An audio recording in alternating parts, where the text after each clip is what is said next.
बिस्मिल्लाहिर्रहमानिर्रहीम। अस्सलामु अलैकुम अहबाब।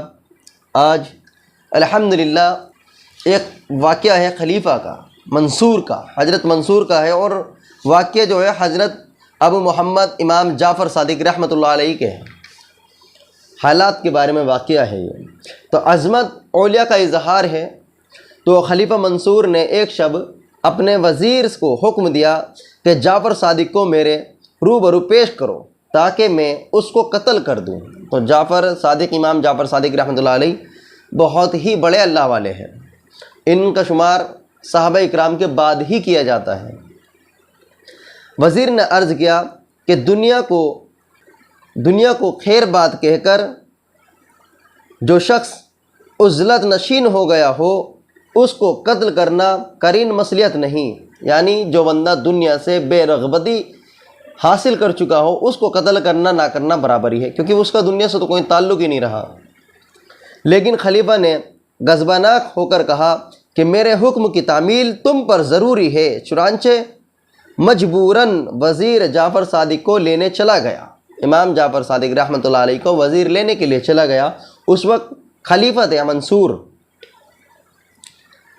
मंसूर ने गुलामों को हिदायत कर दी, यानी कि बादशाह ने गुलामों को हिदायत कर दी, जिस वक्त मैं अपने सर का ताज उतारूँ तो तुमने फ़ौरन सादिक़ को कत्ल कर देना है।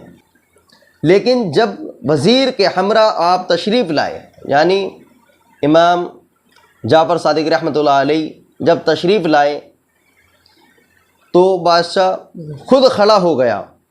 और यूं ही खड़ा नहीं हुआ इस्तकबाल में, बल्कि उसे सदर मुकाम पर बिठाया और ख़ुद सामने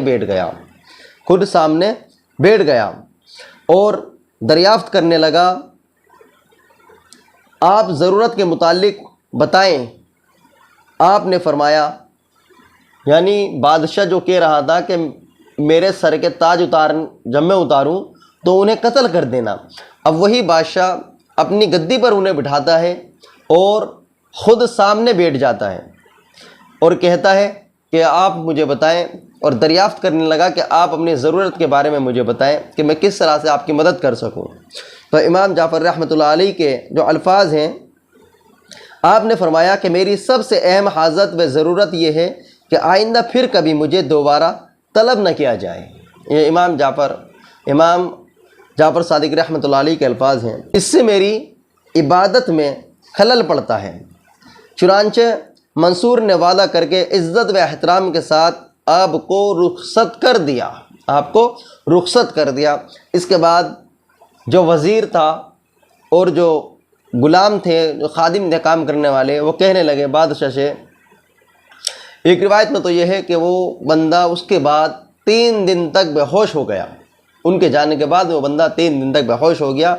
और एक रिवायत में ज़िक्र है कि वो 3 नमाज़ें उसकी कज़ा हुई। 3 नमाज़ें कज़ा हुई, यानी कि ये बंदे भी नमाज नहीं छोड़ते थे। कज़ा हो गई तो कज़ा ही अदायगी की है। तो 3 नमाज़ें उसकी कज़ा का ज़िक्र है।